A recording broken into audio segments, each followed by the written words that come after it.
ಎಷ್ಟಿಷ್ಟು ದಪ್ಪ ಇದಾವೆ ಹರೀಶ್. ಅಯ್ಯೋ ಅಯ್ಯೋ ಅಯ್ಯೋ ಹೊಡೋಗ್ತಾರೆ.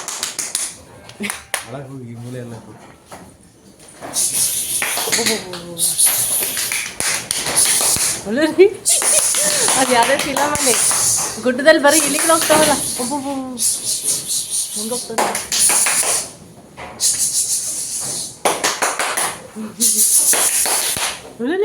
ಕನ್ನಡ ಕನ್ನಡ ಈ ಕಡೆ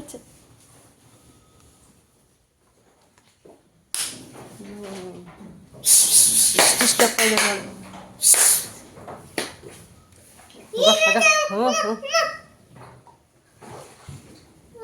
ನೋಡು ನೋಡಿ ಹೆಂಗೆ ಹೊಡೋಗ್ತಾರೆ. ಅವೆಲ್ಲ ಕಡೆಗೆ ಹೋದ್ರೆ ಬೇಡ ಅಂತ ಏನೆಲ್ಲ ಇಟ್ಬಿಟ್ರಂತೂ ಏನು ಮುಕ್ಕಲ್ಲಿ ಸುಡ್ಸಲ್ಲ. ಇದು ಅಕ್ಕಿ ಅಲ್ಲ,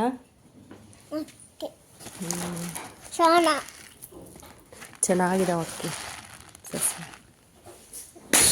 ನೋಡಿದ್ರಲ್ಲ ಫ್ರೆಂಡ್ಸ್, ಎಷ್ಟೊಂದು ಇಲಿ ಇದೆ ಅಂತ ಹೇಳಿ. ನಿಜವಾಗ್ಲೂ ಸಿಕ್ಕಾಪಟ್ಟೆ ಇಲಿ ಇದ್ದಾವೆ. ಏನಾದರೂ ಒಂದು ವಸ್ತು ಇಟ್ಬಿಟ್ರಂತೂ ಇನ್ನೂ ಮುಗ್ದೇ ಹೋಯ್ತು, ಏನೇನು ಕೂಡ ಸಿಗೋದಿಲ್ಲ ಕೈಗೆ, ಹಂಗೆ ಮಾಡಿಬಿಡ್ತವೆ. ಇನ್ನು ಇಲ್ಲಿ ಯಾರು ಕೂಡ ಇಲ್ಲ ಅಲ್ವಾ, ಅದಕ್ಕೋಸ್ಕರ ಬರೀ ಅವುಗಳ್ದೇ ಜಾಗ ಆಗಿಬಿಟ್ಟಿದೆ. ಅಕ್ಕಿ ಚೀಲ ಇಲ್ಲೇ ಇಟ್ಟಿದ್ದಾರೆ. ಅಕ್ಕಿನೂ ಅಷ್ಟೇ ಎಲ್ಲ ಕೂಡ ತಿಂತಾ ಇರ್ತಾವಂತೆ. ಇನ್ನು ಅಲ್ಲಿ ಬಿಟ್ಟರೆ ಇನ್ನು ಜಾಗ ಇಲ್ಲ, ಮತ್ತು ಇಲ್ಲಿ ಇಡಬೇಕಾಗುತ್ತೆ ಮನೆಯಲ್ಲಿ. ಅಲ್ಲಿ ಮತ್ತು ಅಲ್ಲಿಂದ ಅಲ್ಲಿಗೆ ತೊಗೊಂಡೋದಕ್ಕಾಗೋದಿಲ್ಲ ಅಂತೇಳ್ಬಿಟ್ಟು ಇನ್ನು ಅಲ್ಲೇ ಶೆಡ್ಡೆಲ್ಲ ಇಟ್ಟಿದ್ದಾರೆ. ದೊಡ್ಡದಾಗಿದೆ, ಚೆನ್ನಾಗಿದೆ. ಅದು ಶೀಟ್ ಮನೆ. ಮುಂಚೆ ಓನರೆಲ್ಲ ಅಲ್ಲೇ ಇದ್ದಿದ್ದು. ಇನ್ನು ಹೊಸ ಮನೆ ಕಟ್ಟಿಸಿದ್ಮೇಲೆ ಅಲ್ಲೆಲ್ಲ ಬಿಟ್ಬಿಟ್ಟು ಹೊಸ ಮನೇಲಿದ್ದರು. ಅಲ್ಲಿ ಕೂಡ ಅಷ್ಟೇ ಪಾಪ ಸ್ವಲ್ಪ ದಿನವೇ ಇದ್ದಿದ್ದು, ಆಮೇಲೆ ಏನೇನೋ ಆಗೋಯ್ತು. ಇನ್ನು ಅವರು ವಾಪಸ್ ಹೋಗ್ಬಿಟ್ರು. ಸದ್ಯಕ್ಕೀಗ ನಮ್ಮ ಮನೆಯವರಂತೆ ಉಳ್ಕೊಂಡಿರೋದಲ್ಲಿ.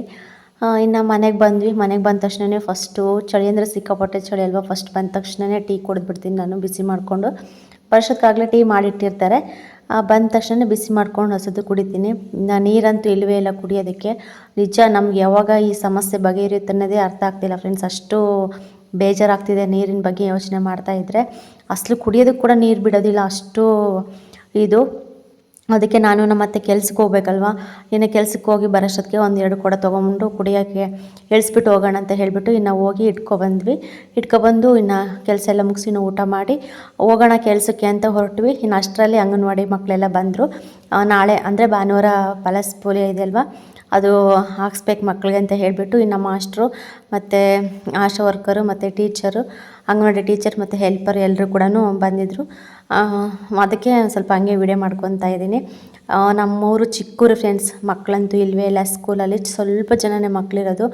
ಅಂಗನವಾಡಿಯಲ್ಲಿ ಅಷ್ಟೇ, ಮಿಡ್ಲ್ ಸ್ಕೂಲಲ್ಲೂ ಅಷ್ಟೇ. ಇದು ಎಷ್ಟು ಜನ ಇದ್ದರೂ ಅಷ್ಟು ಜನ ಮಾತ್ರ ಬಂದಿದ್ದರು. ಇನ್ನು ಅತ್ತೆ ನಾನು ಹೊರಟ್ವಿ. ಇನ್ನು ಹೋಗ್ಬೇಕಾದ್ರೆ ಇಲ್ಲಿ ಹೊಲದಲ್ಲಿ ಬಸ್ವ ಮಲಗಿದೆ ನೋಡಿ, ಇದು ನಮ್ಮೂರು ಬಸ್ವ. ಊರಿಗೊಂದು ಬಸ್ವ ಅಂತ ಇರುತ್ತಲ್ವ, ಹಾಗಾಗಿ ಇದು ದ್ಯಾಮಜ್ಜಿಗೆ ಅಂತ ಬಿಟ್ಟಿರೋದು ಒಂದು ಬಸ್ ಅಂತ ಬಿಟ್ಟಿದ್ದಾರೆ. ಸುಮ್ಮನೆ ಊರಿಗೊಂದು. ಎಷ್ಟು ದೊಡ್ಡದಾಗಿದೆ ಅಂದರೆ ಸಿಕ್ಕಾಪಟ್ಟೆ ದೊಡ್ಡದಾಗಿದೆ ಅದು. ಅಷ್ಟು ಹೈಟ್ ಇದೆ, ಚೆನ್ನಾಗಿದೆ ನೋಡೋದಕ್ಕೂ ಕೂಡ. ಆದರೂ ಸ್ವಲ್ಪ ಭಯ. ಆದರೆ ಏನು ಮಾಡಲ್ಲ, ಯಾರನ್ನೂ ಕೂಡ ಏನೂ ಮಾಡಲ್ಲ. ಅದ್ರ ಪಾಡಿಗೆ ಅದು ಸುಮ್ಮನೆ ಇರುತ್ತೆ, ಹೋಗುತ್ತೆ, ಮೇಯುತ್ತೆ, ಮತ್ತು ಎಲ್ಲಿ ಬೇಕೋ ಅಲ್ಲಿ ಮಲ್ಕೊಳ್ಳುತ್ತೆ, ಇಷ್ಟ ಬಂದಿರೋ ಹತ್ರ ಮಲ್ಕೊಳ್ಳುತ್ತೆ. ಇನ್ನು ಇಂತೂ ಹೊಲ್ದಕ್ಕೆ ಬಂದ್ವಿ. ಇನ್ನು ಬರೋಷ್ಟೊತ್ತಿಗೆ ಇವತ್ತು ಕೂಡ 10:30 ಆಯಿತು ಟೈಮು. ನಾನು ಅತ್ತೆ ಬರೋಷ್ಟೊತ್ತಿಗೆ ಇವತ್ತು ಜೊತೆಲೇ ಬಂದ್ವಿ. ಇನ್ನು ಹೋಗೋಣ ಬಾ ಅಂತ ಹೇಳಿ, ಯಾಕೆಂದರೆ ಬರೋಷ್ಟೊತ್ತಿಗೆ ಅತ್ತೆ ಅಡುಗೆ ಕೆಲಸ ಎಲ್ಲ ಮುಗಿಸಿದ್ಲು. ಅದಕ್ಕೆ ಬೇಗ ಊಟ ಮಾಡಿಕೊಂಡು ಇನ್ನು ಮಕ್ಕಳ ಇವತ್ತು ಶನಿವಾರ ಎಲ್ಲ ಬೇಗನೆ ಹೋದ್ರು ಇವತ್ತು, ಹಾಗಾಗಿ ಕಳಿಸ್ಬಿಟ್ಟು ಇನ್ನು ನಾವು ಕೂಡ ಬೇಗನೆ ಬಂದ್ವಿ.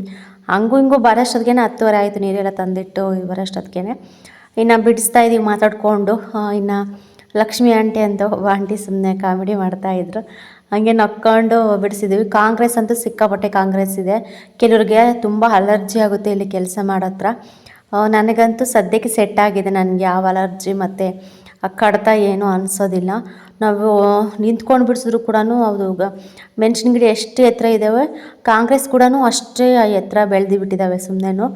ಇನ್ನು ಲಾಸ್ಟ್ನೇ ಬೀಡು ಅಂತ ಹೇಳ್ಬಿಟ್ಟು ಅವ್ರು ಏನೂ ಕೂಡ ತಗ್ಸಿಲ್ಲ, ಕಳೆ ಪಳೆ ಏನು ತಗ್ಸಿಲ್ಲ, ಹಂಗೆ ಬಿಟ್ಬಿಟ್ಟಿದ್ದಾರೆ.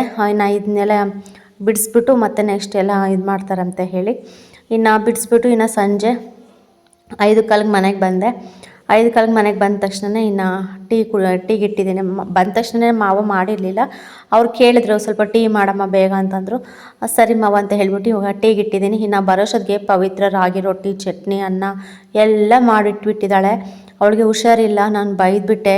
ಹುಷಾರಿಲ್ಲ ಏನಿಲ್ಲ, ಇಷ್ಟೊಂದು ಕೂತ್ಕೊಂಡು ನೀನು ರಾಗಿ ರೊಟ್ಟಿ ಎಲ್ಲ ತಟ್ಟಿದೆಯಲ್ಲ, ನಿನಗೆ ಏನು ಅನಿಸ್ಬೇಕು ಅಂತಂದು ಅಲ್ಲಿಗೂ ನಾನು ಸ್ವಲ್ಪ ಕೋಪ ಬಂದುಬಿಡ್ತು. ಅಷ್ಟೊಂದು ಕೆಲಸ ಯಾಕೆ ಮಾಡ್ತೀಯ, ಸುಮ್ಮನೆ ಇದ್ದಿದ್ರೆ ಆಗ್ತಿತ್ತು, ಬಂದು ಮುದ್ದೆ ಆದರೂ ಮಾಡ್ತಿದ್ದೆ. ನಾನು ರಾಗಿ ರೊಟ್ಟಿ ಯಾಕೆ ಮಾಡೋಕ್ಕೆ ಹೋಗಿದ್ದೆ ಕೂತ್ಕೊಂಡು, ಎಷ್ಟೊತ್ತು ಅಂತ ಒಲೆ ಮೇಲೆ ಕೂತ್ಕೊಂಡು ಮಾಡ್ತೀಯ ಅಂತ ಹೇಳಿ ಒಲೆ ಹಚ್ಬಿಟ್ಟು ಹೊರಗಡೆ ರೊಟ್ಟಿ ಎಲ್ಲ ತಟ್ಟಿದ್ದಾಳೆ. ಮೊದಲೇ ಹುಷಾರಿಲ್ಲ ಅವಳಿಗೆ. ಅದರಲ್ಲಿ ಮಕ್ಕಳಿಗೆಲ್ಲ ಸ್ನಾನ ಮಾಡಿಸಿ ಮನೆ ಕೆಲಸ ಎಲ್ಲ ಮಾಡಿಕೊಂಡು ಇವತ್ತು ರೊಟ್ಟಿ ಎಲ್ಲ ಹಾಕಿದ್ದಾಳೆ. ಅದಕ್ಕೆ ಸ್ವಲ್ಪ ನನಗೆ ಬೇಜಾರಾಯಿತು. ಇಷ್ಟೆಲ್ಲ ಯಾಕೆ ಮಾಡೋಕ್ಕೆ ಹೋಗಿದ್ದೆ, ಇದ್ದರೆ ಇರ್ತಿತ್ತು, ಸ್ವಲ್ಪ ರೆಸ್ಟ್ ಮಾಡ್ಬೇಕು ತಾನೆ, ಮಾಡೋದು ಯಾವಾಗಲೂ ಇದ್ದೇ ಇರುತ್ತೆ ಅಂತ ಅಂದೆ. ಅವಳು ಇರಲಿ ಬಿಡಕ್ಕ ಮಾಡಿದೆ ಅಂತಂದ್ಲು. ಹಂಗೆ ಮಾಡಬೇಡ ಪವಿ, ನೀನು ಸ್ವಲ್ಪ ಹುಷಾರಾಗೋವರೆಗೂ ಅಂತಂದೆ. ಪರವಾಗಿಲ್ಲ ಹೇಳಿ, ಇವಾಗ ಸ್ವಲ್ಪ ಚೆನ್ನಾಗಿದ್ದೀನಿ ಅಂತಂದ್ಲು. ಹಂಗೇ ಸ್ವಲ್ಪ ಹುಷಾರಾಗ್ಬಿಟ್ರೆ ಸಾಕು, ಏನು ಕೆಲಸ ಮಾಡಿದ್ದೇನೆ.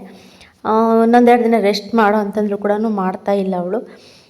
ಇನ್ನು ಏನು ಮಾಡೋಕ್ಕಾಗುತ್ತೆ, ಮಾಡಿಬಿಟ್ಟಿದ್ದಾಳೆ ಅಂತ ಹೇಳಿ ಇನ್ನು ಫಸ್ಟು ಟೈಮ್ ಆಗುತ್ತೆ ಅಂತ ಹೇಳಿ ನಾನು ಬಾಕ್ಸ್ಗೆ ಹಾಕ್ಕೊತಾ ಇದ್ದೀನಿ. ಇಲ್ಲಾಂದರೆ ನಾನು ಬಂದ ತಕ್ಷಣ ಮುದ್ದೆ ಮಾಡಿದ್ರೆ ಸ್ವಲ್ಪ ಲೇಟ್ ಆಗ್ತಾಯಿತ್ತು. ಇನ್ನು ಬರೋಷ್ಟೊತ್ತಿಗೆ ಅಡುಗೆ ಕೂಡ ಆಗಿತ್ತಲ್ಲ. ಇನ್ನು ಮಾವನಿಗೆ ಟೀ ಮಾಡಿಕೊಟ್ಬಿಟ್ಟು ನಾವು ಟೀ ಕುಡಿದು ಇನ್ನು ಪವಿತ್ರ ಕೂಡ ಸ್ವಲ್ಪ ಕಾಫಿ ಮಾಡ್ಕೊಂಡು ಇವತ್ತು ಹಾಲಿತ್ತು, ಹಾಲು ಇದ್ದಿದ್ದು ಸ್ವಲ್ಪ ಹಂಗೆ ಬ್ರೂ ಪುಡಿ ಎಲ್ಲ ಹಾಕ್ಬಿಟ್ಟು ಇನ್ನು ಕಾಫಿ ಮಾಡಿಕೊಂಡು ಇನ್ನು ಕುಡಿದ್ಲು. ನಮ್ಮನೆಯವ್ರು ಬರ್ತಿದ್ದೀರು ಅಂತ ಹೇಳಿಬಿಟ್ಟು ಇನ್ನು ಬಾಕ್ಸ್ ಎಲ್ಲ ಕಟ್ಟಿ ರೆಡಿ ಆಗಿಟ್ಟಿದ್ದೆ. ಅವರೆಲ್ಲ ಹೋಗಿ ಬರ್ತೀನಿ ಅಂತ ಹೇಳ್ಬಿಟ್ಟು ಇನ್ನು ಹೊರಟರು. ಇನ್ನು ಅಷ್ಟರಲ್ಲಿ ಪವಿತ್ರ ಊಟ ಮಾಡಿಸ್ತೀನಿ ಬನ್ನಿ ಅಂತ ಹೇಳ್ಬಿಟ್ಟು ಇವಾಗ 3 ಜನನ ಕುಂದಿರಿಸ್ಕೊಂಡು ಫಸ್ಟ್ ಕಲ್ಯಾಣಕ್ಕೆ ಊಟ ಮಾಡಿಸ್ತಾ ಇದ್ದಾಳೆ. ಅವ್ನು ತೋಟಕ್ಕೆ ಹೋಗ್ತಾನೆ, ಅಲ್ಲಿ ತಿಂತಾನೋ ಇಲ್ಲ ಸರಿಯಾಗಿ ಅಂತ ಹೇಳಿ. ಇಲ್ಲಿದ್ರಂತೂ ಸ್ವಲ್ಪ ನಮ್ಮ ಮಂಜಣ್ಣಂದು ಪವಿತ್ರ ಸ್ವಲ್ಪ ಭಯ ಇದೆ ಅವನಿಗೆ. ಗದ್ರಕೊಂಡ್ರೆ ಸಾಕು, ಹೇಳ್ದಂಗೆ ಕೇಳ್ತಾ ಇರ್ತಾನೆ. ಇನ್ನು ನನ್ನ ಹತ್ರ ಅಂತೂ ಹೇಳೋದೇ ಬೇಡ, ಅಸಲು ಹೆಂಗೆ ತರಲೆ ಮಾಡ್ತಾನೆ ಅಂದರೆ ಏನು ಮಾಡಿದ್ರು ಕೂಡ ಊಟ ಮಾಡೋದಿಲ್ಲ, ಅಷ್ಟು ಇದು ಮಾಡ್ತಾ ಇರ್ತಾನೆ ಫ್ರೆಂಡ್ಸ್. ಇನ್ನು ಇದು ಬಂದುಬಿಟ್ಟು ಭಾನುವಾರ ಬೆಳಗ್ಗೆ ಮತ್ತೆ ವ್ಲಾಗ್ ಕಂಟಿನ್ಯೂ ಮಾಡ್ತಾಯಿದ್ದೀನಿ. ಶನಿವಾರ ಅಷ್ಟೇ ಮತ್ತೆ ನಾನೇನು ವ್ಲಾಗ್ ಕಂಟಿನ್ಯೂ ಮಾಡಿರಲಿಲ್ಲ. ಇದು ನೆಕ್ಸ್ಟ್ ಡೇ ಭಾನುವಾರ ಕಂಟಿನ್ಯೂ ಮಾಡ್ತಾಯಿದ್ದೀನಿ. ಗೊತ್ತಿಲ್ಲ, ಹೆಣ್ಮಕ್ಳು ಏನಾದರೂ ಒಂದು ಕೆಲಸ ಮುಟ್ಟೋವರೆಗೂ ಗಂಡು ಮಕ್ಕಳು ಸುಮ್ಮನೆ ಇರ್ತಾರೆ. ಪವಿತ್ರ ಇದ್ದಕ್ಕಿದ್ದಂಗೆ ಸೌದೆ ಎಲ್ಲ ಅಲ್ಲಿ ತುಂಬ ಹಾಕಿದ್ರು ಮತ್ತು ಫುಲ್ಲು ಗೆದ್ಲಿಟ್ಬಿಟ್ಟಿತ್ತು, ಸಖತ್ತು ಗೆದ್ಲೆಲ್ಲ ಹಿಡ್ದಿತ್ತು. ಅದಕ್ಕೆಲ್ಲ ಕ್ಲೀನ್ ಮಾಡೋದಕ್ಕೆ ಸ್ಟಾರ್ಟ್ ಮಾಡ್ತಾ ಇದ್ಲು ಅವಳು. ಇನ್ನು ಅಷ್ಟೆಲ್ಲ ಮಂಜಾಣ ಬಂದುಬಿಟ್ಟು ಇನ್ನು ಅವಳು ರೆಡಿ ಕ್ಲೀನ್ ಮಾಡೋದು ನೋಡಿಬಿಟ್ಟು ಅವರು ಕೂಡ ಇವಾಗ ಕ್ಲೀನ್ ಮಾಡ್ತಾಯಿದ್ದಾರೆ. ಹಂಗೇ ಮನೆ ಮುಂದೆ ಏನಾದರೂ ಒಂದು ಕೆಲಸ ಇದ್ಬಿಟ್ರಂತೂ ಜಪ್ಪ ಅಂದರೂ ಕೂಡ ಗಂಡು ಮಕ್ಳು ಏನೂ ಮಾಡೋದಿಲ್ಲ. ಅಟ್ಲೀಸ್ಟ್ ಹೆಣ್ಮಕ್ಳು ಹೋಗಿ ಮಾಡ್ತಾಯಿದ್ರೆ ಅವಾಗಾದರೂ ಬಂದು ತಿಳ್ಕೊಂಡು ಮಾಡ್ತಾ ಇರ್ತಾರೆ. ನಮ್ಮ ಮಂಜಣ್ಣನ ಅಷ್ಟು ಇವತ್ತೆಲ್ಲ ಕೂಡ ಅಲ್ಲೆಲ್ಲ ಕ್ಲೀನ್ ಮಾಡೋಣ ಅಂತ ಹೇಳಿ ಸೌದೆ ಎಲ್ಲ ತೆಗೆದು ಅದು ಗೆದ್ದಲೆಲ್ಲ ಮಣ್ಣು ಹಿಡಿದಿರ್ತದಲ್ಲ, ಮಣ್ಣೆಲ್ಲ ತೆಗೆದುಬಿಟ್ಟು ಬೇರೆ ಕಡೆ ಹಾಕಿ ಅಲ್ಲಿ ಸ್ವಲ್ಪ ಹಸು ಕಟ್ಟು ಹಾಕೊಳ್ಳೋದಕ್ಕೆ ಜಾಗ ಥರ ಮಾಡಿಕೊಂಡು ಎಲ್ಲ ಕೂಡ ಇನ್ನು ಬೆಂಕಿ ಇಟ್ಟೆಲ್ಲ ಸುಡ್ತಾಯಿದ್ರು. ಬಟ್ಟೆ ಮೂಟೆ ನೋಡಿದ್ರಲ್ಲ ಎಷ್ಟೊಂದು ಬಟ್ಟೆ ಇದೆ ಅಂತ ಹೇಳಿ 3-4 ದಿನ ಗ್ಯಾಪ್ ಆಯಿತು, ಬಟ್ಟೆನೂ ಒಗ್ದಿರಲಿಲ್ಲ. ನನಗೆ ಗೊತ್ತಲ್ವ ನೀರಿನ ಸಮಸ್ಯೆ ತುಂಬ ಇದೆ, ಮತ್ತು ಪವಿತ್ರ ಕೂಡ ಹುಷಾರಿರಲಿಲ್ಲ ಅಂತ ಹೇಳಿ ಇನ್ನು ಎಲ್ಲ ಕೂಡ ಪೆಂಡಿಂಗ್ ಇದ್ವು. ಇನ್ನು ಅದಕ್ಕೆ ಇವತ್ತು ಒಗೆಯೋಣ ಅಂತ ಹೇಳಿ ಎಲ್ಲ ಗಂಟಿಟ್ಟು ವೇಟ್ ಮಾಡ್ತಾಯಿದ್ದೆ. ಇವತ್ತು ಅಷ್ಟೇ ನಮ್ಮ ಮನೆಯವ್ರು ಏನೋ ಕೆಲಸ ಇದೆ ಅಂತ ಹೇಳ್ಬಿಟ್ಟು ನಮ್ಮನ್ನು ಬಿಟ್ಟು ಎಲ್ಲೋ ಹೋಗಿದ್ರು. ಅಟ್ಲೀಸ್ಟ್ ತೋಟಕ್ಕಾದರೂ ತೊಗೊಂಡೋಗಿ ಬಿಟ್ಟು ಅವರೆಲ್ಲಾದರೂ ಹೋದರೂ ಕೂಡ ನಾನು ಹೆಂಗೋ ಬೇಗ ಮಾಡ್ಕೊತೀನಿ. ಇಲ್ಲೇ ಲೇಟ್ ಆಗಿಬಿಡ್ತು, ನಾವು ತೋಟಕ್ಕೆ ಹೋಗೋಷ್ಟೊತ್ತಿಗೆ 1:30 ಟೈಮ್ ಆಯಿತು. ಇನ್ನು ಅವಾಗ ಹೋಗಿ ಹೆಂಗೆ ಹೋಗಿಯೋದು ಅನ್ನೋಷ್ಟು ನನಗೆ ಇದಾಗ್ಬಿಟ್ಟಿತ್ತು. ಇನ್ನು ಅವರು ಕೂಡ ಹೊರಟ್ರಲ್ಲ, ಅಟ್ಲೀಸ್ಟ್ ಮನೇಲಿ ಸ್ವಲ್ಪ ಕೆಲಸ ಮಾಡಿಕೊಡೋಣ ಅಂತ ಹೇಳಿ ಇನ್ನು ಬೆಳಗ್ಗೆ ತೊಳೆದಿರೋ ಪಾತ್ರೆ ಎಲ್ಲ ಹಂಗೆ ಇದ್ದು ಅವೆಲ್ಲ ಕೂಡ ಸ್ಟ್ಯಾಂಡಿಗೆ ಜೋಡಿಸ್ಬಿಟ್ಟು ಇನ್ನು ಅನ್ನ ಮುದ್ದೆ ಎಲ್ಲ ಹಂಗೆ ಇತ್ತು ಅದೆಲ್ಲ ಕೂಡ ತೆಗೆದು ಸಪ್ರೇಟಾಗಿ ಹಾಕ್ಬಿಟ್ಟು ಇನ್ನು ಅವನು ಎಲ್ಲ ತೊಳೆಯೋಣ ನೀಟಾಗಿ ಅಂತ ಹೇಳಿ ಎಲ್ಲ ಎತ್ತಿಡ್ತಾ ಇದ್ದೆ. ಇನ್ನು ಯೋಷಿತಾ, ನಮ್ಮ ಧನು, ನಮ್ಮ ಗುಂಡ ಎಲ್ಲರೂ ಕೂಡ ಆಟ ಆಡ್ತಾಯಿದ್ರು. ಇನ್ನು ಇವತ್ತು ಭಾನುವಾರ ಮತ್ತು ಮಕ್ಕಳು ಕೂಡ ರೆಡಿ ಮಾಡಿಬಿಟ್ಟು ಅಂಗನವಾಡಿ ಹತ್ರ ಕರ್ಕೊಂಡು ಹೋಗಬೇಕು ಡ್ರಾಪ್ಸ್ ಹಾಕ್ಕೊಬರೋಕೆ ಅಂತ ಹೇಳಿ ಈ ಕೆಲಸನಾದರೂ ಮುಗಿಸ್ಕೊಂಡು ಹೋಗ್ಬಿಡೋಣ ಒಂದೇ ಸತಿ ಅಂತೇಳಿ ಅದಕ್ಕೂ ಕೂಡ ವೆಯ್ಟ್ ಮಾಡ್ತಾಯಿದ್ವಿ. ಇನ್ನು ಅವರೆಲ್ಲ ಬರೋಷ್ಟೊತ್ತಿಗೆ ತುಂಬ ಲೇಟ್ ಆಯಿತು. ಇನ್ನು ಅಲ್ಲಿ ಕೂಡ ಟೈಮ್ ತುಂಬ ಇದಾಯಿತು. ಸರಿ ಬಿಡು ಅಂತೇಳಿ ಇನ್ನು ಇವತ್ತು ಕೆಲಸ ಇರಲಿಲ್ಲ. ಇನ್ನು ನೆನ್ನೆನೇ ಲಾಸ್ಟ್ ಆದ ಹೆಸ್ರಿಗೆ ಬಿಡಿಸೋದು. ಇನ್ನು ನಾನು ಅತ್ತೆ ಎಲ್ಲರೂ ಕೂಡ ಇನ್ನು ಮನೇಲೇ ಇದ್ವಿ. ಇನ್ನು ನಮ್ಮ ಅತ್ತೆ ಮನೇಲಿದ್ರಂತೂ ಸುಮ್ಮನೆ ಇರೋದಿಲ್ಲ, ಇನ್ನು ಬೇಡಿ ಕೆಲಸ ಸ್ಟಾರ್ಟ್ ಮಾಡ್ಕೊಂಡ್ಬಿಟ್ಟಿದ್ರು. ಇಲ್ಲಿ ನೋಡ್ತಾ ಇರ್ಬೋದು, ನಾನು ಪವಿತ್ರ ಇಬ್ಬರು ಪ್ಯಾಂಟ್ ಹಾಕಿದ್ದೀವಿ ನಮ್ಮ ಯೋಷಿತೆಗೆ. ಉಲ್ಟಮ್ ಪಲ್ಟಮ್ ಹಾಕ್ಬಿಟ್ಟಿದ್ದೀವಿ. ನಾನು ವೀಡಿಯೋದಲ್ಲಿ ನೋಡ್ತಾ ಇದ್ದೀನಿ, ಅಲ್ಲಿ ನನಗೆ ಸರಿಯಾಗಿ ಗೊತ್ತಾಗಲಿಲ್ಲ, ನಾನೇ ಹಾಕಿದ್ದು. ಅವಳು ಎತ್ಕೊಂಡಿದ್ಲು, ನಾನು ಹಾಕ್ತಾಯಿದ್ದೆ. ಅದು ಹೆಂಗೆ ಉಲ್ಟಾಯ್ತು ಅನ್ನೋದು ಗೊತ್ತಿಲ್ಲ, ಅದಕ್ಕೆ ಉಲ್ಟಾ ಪಲ್ಟಮ್ ಹಾಕಿದ್ವಿ. ಇನ್ನು ಅವ್ರವ್ರ ಕೆಲಸ ಅವ್ರು ಮಾಡ್ಕೊತಾಯಿದ್ರು. ಇನ್ನು ಪಾತ್ರೆ ಇತ್ತು, ಸ್ವಲ್ಪ ಪಾತ್ರೆ ಎಲ್ಲ ತೊಳೆದಿಟ್ಟೆ. ಇನ್ನು ಪರಂಗಿ ಹಣ್ಣು ಇತ್ತು, ಇನ್ನು ಪರಂಗಿ ಹಣ್ಣೆಲ್ಲ ಕಟ್ ಮಾಡಿಬಿಟ್ಟು ಮಕ್ಳಿಗೆ ಕೊಡ್ತಾಯಿದ್ದಾಳೆ. ಪರಂಗಿ ಎಣ್ಣೆ ಅಂತೂ ಮಸ್ತು ಸಿಗ್ತಾವೆ ಇಲ್ಲಿ. ನಮ್ಮ ಮನೆ ಮುಂದೆನೂ ಒಂದು ಗಿಡ ಇದೆ, ಮತ್ತು ನಮ್ಮ ಮನೆ ಬಿಟ್ಬಿಟ್ಟು ಒಂದು ಸ್ವಲ್ಪ ಮುಂದೆ ಹೋದರೆ ಅಲ್ಲಿ ಒಂದು ತೋಟನೇ ಇದೆ, ಫುಲ್ಲು ಪರಂಗಿ ತೋಟನೇ ಇದೆ. ಅಲ್ಲಿ ಕೂಡ ಹೋದ್ರೂ ಕೊಡ್ತಾರೆ, ಬೇಕು ಅಂತ ಕೇಳಿದರೆ ಕೊಡ್ತಾರೆ, ಅಲ್ಲಿ ಕೂಡ ತೊಗೊಂಬಂದು ತಿನ್ಬೋದು. ಇನ್ನು ಮೊನ್ನೆ ಅತ್ತೆ ಸೊಪ್ಪಿಗೆ ಅಂತ ಹೋಗಿತ್ತು, ಆ ಸೊಪ್ಪೆಲ್ಲ ಸಿಗಲಿಲ್ಲ ಅಂತ ಹೇಳಿಬಿಟ್ಟು ಅವ್ರ ತೋಟಕ್ಕೆ ಹೋಗಿ ಇಸ್ಕೊಂಡ್ಬಂದರು. ಇನ್ನು ಪರಂಗಿ ಎಲ್ಲ ಹಣ್ಣೆಲ್ಲ ತಿಂದ್ಬಿಟ್ಟು ಇನ್ನು ಮಕ್ಕಳನ್ನ ಫ್ರೆಶ್ ಅಪ್ ಮಾಡಿಬಿಟ್ಟು ಇನ್ನು ಪವಿತ್ರ ಅಂಗನವಾಡಿ ಹತ್ರ ಹೋಗಿದ್ಲಿ ಕರ್ಕೊಂಡು. ನಾನು ಸ್ವಲ್ಪ ಲೇಟಾಗಿ ಹೋದೆ. ಇನ್ನು ಬರುವಷ್ಟರಲ್ಲಿ ಎಲ್ಲರೂ ಕೂಡ ಇನ್ನು ಡ್ರಾಪ್ಸ್ ಹಾಕೊಂಡು ಬರ್ತಾಯಿದ್ರು. ಇವಳಂತೂ ಎಷ್ಟು ಕ್ಯೂಟಾಗಿ ಮಾತಾಡ್ತಾಳೆ ಗೊತ್ತಾ, ಸಖತ್ತಾಗಿ ಮಾತಾಡ್ತಾಳೆ, ತುಂಬ ಚುರುಕಾಗಿದ್ದಾಳೆ. ಸೀದಾ ಮನೆ ಹತ್ರನೇ ಬೆಳಗ್ಗೆ ಟೈಮ್ ಬಂದುಬಿಡ್ತಾಳೆ ಇವಳು. ಇನ್ನು ನಮ್ಮ ಇವ್ರು ಕೂಡ ಬರ್ತಾಯಿದ್ದಾರೆ ಹಾಕ್ಸ್ಕೊಂಡು. ಇನ್ನು ಬಂದುಬಿಟ್ರು. ನಾನು ಸೀದಾ ಅಂಗನವಾಡಿ ಒಳಗೆ ಹೋಗೋಣ ಅಂತ ಅಂದ್ಕೊಂಡೆ. ನಾನು ಹೋಗೋಣ ಅನ್ನಷ್ಟರಲ್ಲಿ ಇವರೇ ಬಂದರು ಹಾಕ್ಸ್ಕೊಂಡು. ಇನ್ನು ಕೇಳ್ತಾಯಿದ್ದೀನಿ ಹಾಕ್ಸ್ಕೊಬಂದ್ರ ಅಂತೇಳಿ. ನಮ್ಮ ಗುಂಡ ಅಂತೂ ಹೋಗುವಾಗ ನಾನೇನೋ ಮಾಡಿಬಿಡ್ತಾರೆ, ಇಂಜೆಕ್ಷನ್ ಮಾಡ್ತಾರೆ ಏನೋ ಅಂತ ಸುಮ್ಮನೆ ಅಳು ಸಿಕ್ಕಾಬಟ್ಟೆ ಅಳ್ತಾಯಿದ್ದ. ಆಮೇಲೆ ಬಂದ ತಕ್ಷಣವೇ ಇನ್ನು ಏನು ಮಾಡಿದ್ರು ನಿನಗೆ ಅಂತಂದರೆ ಆ ದನುಗೆ ಏನೇ ಡ್ರಾಪ್ಸ್ ಹಾಕಿದ್ರು, ಮತ್ತು ನಾನು ಕೂಡ ಡ್ರಾಪ್ಸ್ ಹಾಕ್ಕೊಂಡೆ ಅಂತ ಹೇಳ್ತಾ ಇದ್ದ. ಇನ್ನು 3 ಜನಕ್ಕೂ ಹಾಕ್ಸ್ಕೊಂಡು ಇನ್ನು ಮನೆಗೆ ಬರೋಣ ಅಂತ ಹೊರಟ್ವಿ. ಇನ್ನು ಬರೋ ಹತ್ರನೇ ಅಂಗಡಿ ಇದೆ. ಇನ್ನು ಅಲ್ಲಿಗೆ ಹೋಗೋವರೆಗೂ ಅವರು ವಾಪಸ್ಸು ಮನೆ ಹತ್ರ ಬರೋದೇ ಇಲ್ಲ. ಅಸಲು ನಾವು ಹೇಳೇ ಇಲ್ಲ, ಅವರಷ್ಟಿಗೆ ಅವರೇ ಸುಮ್ಮನೆ ನಡ್ಕೊಂಡು ಹೋಗಿ ಅಂತ ಹೇಳಿದ್ರೆ ಸೀದಾ ಅಂಗಡಿ ಹತ್ರನೇ ಹೋಗ್ಬಿಟ್ರಿ. ಇನ್ನು ಅಲ್ಲಿಗೆ ಹೋಗ್ಬಿಟ್ಟು ಇನ್ನು 20 ರೂಪಾಯಿ ದಂಡ ಇಟ್ಟರು ಪವಿತ್ರಗೆ. ಇನ್ನು ಇಲ್ಲ ಅನ್ನೋದಕ್ಕಾಗೋದಿಲ್ಲ, ಹೋದ ತಕ್ಷಣವೇ ಇನ್ನು ಹೋಗ್ಬಿಡ್ತಾರೆ ಸೀದಾನು. ಇನ್ನು ಪವಿತ್ರ ಚಾಕ್ಲೇಟು ಮತ್ತು ಚಿಪ್ಸು ಎಲ್ಲ ಏನೇನು ಬೇಕೋ ಎಲ್ಲ ಕೊಡಿಸ್ತಾ ಇದ್ದಾಳೆ. ನಮ್ಮ ಮಕ್ಕಳಿಗೆ ತಿಂಡಿ ಕೊಡ್ಸೋದಂತೂ ಅಪರೂಪ ಫ್ರೆಂಡ್ಸ್, ಯಾವಾಗಲೂ ಕೂಡ ಕೊಡಿಸೋದಿಲ್ಲ. ನಮ್ಮ ಅತ್ತೆ ಬೈತಾ ಇರ್ತಾರೆ, ಅದರಲ್ಲಿ ಏನು ತಿನ್ನಿಸ್ಬಾರ್ದು, ಹಂಗೆ ಹೊಟ್ಟೆ ತುಂಬ ಊಟ ಮಾಡಿಸ್ಬೇಕು ಅಷ್ಟೇ. ಯಾವಾಗನ್ನೂ ಒಂದು ಟೈಮ್ ಕೊಡಿಸ್ಬೇಕು ಅಂತ ಹೇಳ್ತಾ ಇರ್ತಾರೆ. ಅದನ್ನೇ ಅಷ್ಟೇ, ಯಾವಾಗಾದರೂ ಒಂದು ಟೈಮು, ತುಂಬ ಯಾವಾಗಲೂ ಕೊಡೋದಿಲ್ಲ ನಾವು ಜಾಸ್ತಿನೂ. ಇನ್ನು ತೊಗೊಂಡೋದ್ರೂ ಕೂಡ ಎಲ್ಲ ಮನೇಲೇ ಎತ್ತಿಡ್ತೀವಿ. ಯಾವಾಗನ್ನೂ ಒಂದು ಟೈಮ್ ಹೊಟ್ಟೆ ತುಂಬ ಊಟ ಆದಮೇಲೆ ಒಂದು ಸ್ವಲ್ಪ ಹೊತ್ತು ಬಿಟ್ಟ ಮೇಲೆ ಏನಾದರೂ ಕೊಡ್ತೀವಿ. ಅಲ್ಲಿವರೆಗೂ ಕೂಡ ಏನು ಕೂಡ ಕೊಡೋದಕ್ಕೆ ಹೋಗೋದಿಲ್ಲ. ಅವ್ರು ಎಷ್ಟು ಹಠ ಮಾಡಿದ್ರು ಕೂಡ ಕೊಡೋದಿಲ್ಲ. ನಮ್ಮ ಮಂಜಣ್ಣ ಸ್ವಲ್ಪ ಭಯ ಇಡ್ತಾರೆ ಮಕ್ಕಳಿಗೆ, ಹಂಗೆ ತಿನ್ನಬಾರ್ದು ಇದು ತಿನ್ನಬಾರ್ದು ಅಂತ ಹೇಳಿಬಿಟ್ಟು ಸ್ವಲ್ಪ ಗದರಿದ್ರೆ ಸಾಕು ಇನ್ನು ಸೈಲೆಂಟ್ ಆಗಿಬಿಡ್ತಾರೆ. ಮಕ್ಕಳು ಆರೋಗ್ಯ ವಿಷಯದಲ್ಲಂತೂ ತುಂಬ ಕೇರ್ಫುಲ್ಲಾಗಿರ್ತಾರೆ ನಮ್ಮ ಮನೆಯಲ್ಲಿ. ಇನ್ನು ಮಕ್ಕಳೆಲ್ಲ ಕರ್ಕೊಂಡು ಮನೆಗೆ ಬಿಟ್ಬಿಟ್ಟು ಇನ್ನು ಫೈನಲಿ ನಮ್ಮ ಮನೆಯವ್ರು ಕೂಡ ಬಂದರು. ಇನ್ನು ಬಂದ ತಕ್ಷಣವೇ ಇನ್ನು ಬಟ್ಟೆ ಎಲ್ಲ ತೊಗೊಂಡ್ಬಿಟ್ಟು ಇನ್ನು ಸೀದಾ ತೋಟಕ್ಕೆ ಬಂದುಬಿಟ್ಟು ಇನ್ನು ಸರ್ಪ್ ಹಾಕ್ಬಿಟ್ಟು ಎಲ್ಲ ನೆನೆಸಿ ಇವಾಗ ಒಗೆಯೋಕೆ ಎಷ್ಟು ಬೇಕಷ್ಟೆಲ್ಲ ಹಾಕ್ಕೊಂಬಿಟ್ಟು ಇನ್ನು ಮಿಕ್ಕಿರವೆಲ್ಲ ಹಂಗೆ ಬಕೆಟ್ಗೆ ಟಬ್ಗೆ ಸರ್ಪೆಲ್ಲ ಹಾಕ್ಬಿಟ್ಟು ಇನ್ನು ನೀಟಾಗಿ ಎಲ್ಲ ನೆನೆಸಿಟ್ಟಿದ್ದೀನಿ.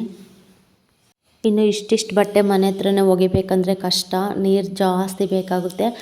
ಸದ್ಯ ಇಲ್ಲಿ ಯಾವಾಗಲೂ ಬರೋ ಇದರಿಂದ ಹೆಂಗೋ ಸ್ವಲ್ಪ ನಮಗೆ ಹೆಲ್ಪ್ ಆಗ್ತಾಯಿದೆ.